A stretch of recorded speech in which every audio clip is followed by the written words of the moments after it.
So I'm currently fixing the neck for Nightwing, because here's the thing. The front curve and the back of a shirt are not the same.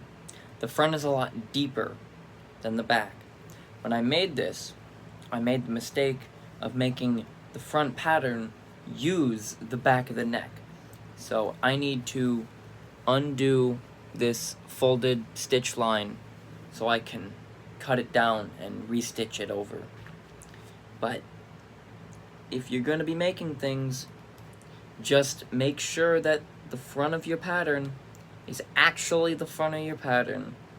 Otherwise, you're going to sit there and undo these stitches one by one to fix it.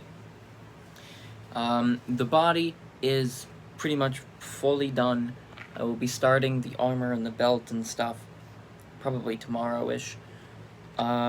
Just wanted to let you know that it's done. And 2, check your patterns before you make things, just as like a heads-up PSA type thing. Just check. Make sure that you're, actually working on the correct side.